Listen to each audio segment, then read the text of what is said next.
ಆಗಿನ ಸಿದ್ದರಾಮಯ್ಯನವರ ನೇತೃತ್ವದ ಸರ್ಕಾರದ ಸಚಿವ ಸಂಪುಟದಲ್ಲಿ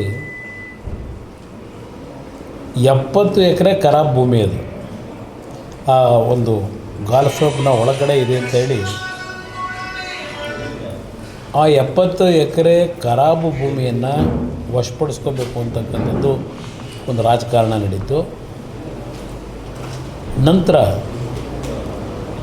ಅಲ್ಲಿ ನಡೆದಂಥ ಕೆಲವು ಘಟನೆಗಳಿಂದ ಈಗಿನ ಮುಖ್ಯಮಂತ್ರಿಗಳೇ ಭಾಳ ವಾದ ಮಾಡಿ ಅಧಿಕಾರಿಗಳನ್ನು ಕರೆಸಿ ಜಿಲ್ಲಾಧಿಕಾರಿಗಳನ್ನ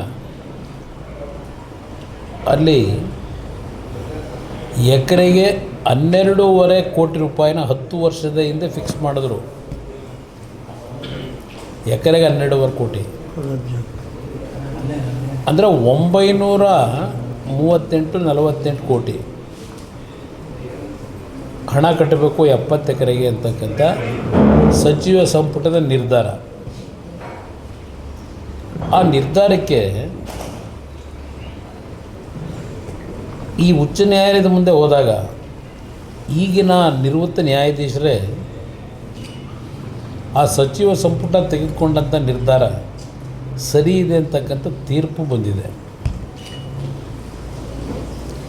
ಈಗ ಆ ತೀರ್ಪನ್ನು ಕೊಟ್ಟಂಥ ನಿವೃತ್ತ ನ್ಯಾಯಾಧೀಶರನ್ನೇ ಅದೇ ವ್ಯಕ್ತಿಯನ್ನೇ ಈಗ ಈ ಒಂದು ಡೀಟೇಲ್ ರಿಪೋರ್ಟ್ ಕೊಡಿ ಅದರ ಬಗ್ಗೆ ಅಂತಕ್ಕಂಥ ಒಂದು ಟೌನ್ಶಿಪ್ನ ಭೂಸ್ವಾಧೀನ ಮಾಡ್ಕೊಳ್ಳಿಕ್ಕೆ ಅದರಿಂದ ಆಗ್ತಕ್ಕಂಥ ಪ್ರಯೋಜನಗಳು ನಾವೇನು ಮಾಡಬೇಕು ಅಂತ ಇದ್ದೇವೆ ಅಂತೇನು ಹೇಳಿದ್ದಾರಲ್ಲ, ದೊಡ್ಡ ದೊಡ್ಡ ಉದ್ಯಾನವನಗಳು, ದೊಡ್ಡ ದೊಡ್ಡ ರಸ್ತೆಗಳು ಇದೆಲ್ಲ ಹೇಳ್ಕೊಂಡಿದ್ದಾರೆ ಮುಖ್ಯಮಂತ್ರಿಗಳು. ಒಂದು ಅಡ್ವರ್ಟೈಸ್ಮೆಂಟು ಕೊಟ್ಕೊಂಡಿದ್ದಾರೆ, ಅವರ ಧ್ವನಿಯಲ್ಲೇ ಹೇಳಿದ್ದಾರೆ, ಮಾಧ್ಯಮದ ಮುಂದೆ ಹೇಳಿ ಇಡೀ ರಾಜ್ಯದ ಜನತೆ ಮುಂದೆ ಇಟ್ಟಿದ್ದಾರೆ. ಇದು ಕ್ರೀಡಾಂಗಣಗಳು, ಆಸ್ಪತ್ರೆ, ದೊಡ್ಡ ರಸ್ತೆಗಳು, ಏನ ಸೆಂಟ್ರ್ಗಳು ಇದೆಲ್ಲ ಹೇಳಿದ್ದಾರೆ. ಎಷ್ಟು ಜನ ಬಿಡದಿ ಹತ್ರ ನಮಗೆ ಲ್ಯಾಂಡ್ ಕೊಡಿ ಅಂತ ಅರ್ಜಿ ಹಾಕಿದ್ದಾರೋ ಗೊತ್ತಿಲ್ಲ, ಅಲ್ಲಿ ಉದ್ಯೋಗ ಸೃಷ್ಟಿ ಮಾಡ್ತಕ್ಕಂಥವ್ರು. ಇಲ್ಲಿವರೆಗೂ ಬಿಡದಿ ಹತ್ರ ನಮಗೆ ಉದ್ಯೋಗ ಸೃಷ್ಟಿ ಮಾಡಲಿಕ್ಕೆ ಭೂಮಿ ಕೊಡಿ ಅಂತ ಯಾರೋ ಅರ್ಜಿ ಹಾಕಿದ್ದಾರೆ ಅನ್ನೋದು ನನ್ನ ಹತ್ರ ಅಂತೂ ಮಾಹಿತಿ ಇಲ್ಲ. ಈಗ ಅವತ್ತು ತೆಗೆದುಕೊಂಡ ಸಚಿವ ಸಂಪುಟದ ನಿರ್ಧಾರ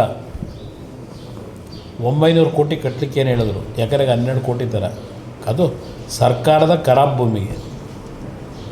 ಈಗ ರೈತರಿಗೆ ಇವರು ಘೋಷಣೆ ಮಾಡಿದ್ದಾರೆ, ಮೊದಲು 2 ಕೋಟಿ ಅಂದರು, ಈಗ 3 ಕೋಟಿ ಅಂತ ಹೇಳಿದ್ದಾರೆ. ಅದು ಯಾವ ಆಧಾರದ ಮೇಲೆ ಮುಖ್ಯಮಂತ್ರಿ ತೀರ್ಮಾನ ಮಾಡ್ತಾರೆ 3 ಕೋಟಿ ಅಂತ ಗೊತ್ತಿಲ್ಲ. ಜನಕ್ಕೆ ಯಾವ ರೀತಿ ದಾರಿ ತಪ್ಪಿಸ್ತಾರೆ ಅನ್ನೋದಕ್ಕೆ ನಾನು ಹೇಳ್ತಕ್ಕಂಥದ್ದು.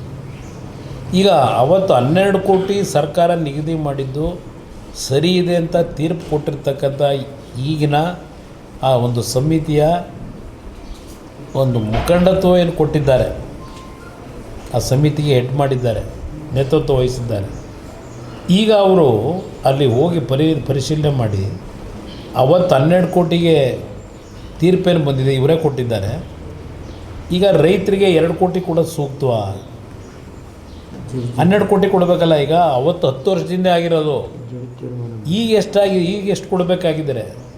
ಅದೇ ನ್ಯಾಯಾಧೀಶನೇ ಈಗ ನಿವೃತ್ತಿ ಹೊಂದಿದ್ದಾರೆ, ಅವ್ರನ್ನೇ ನೇಮಕ ಮಾಡ್ಕೊಂಡಿದ್ದಾರೆ. ಈಗ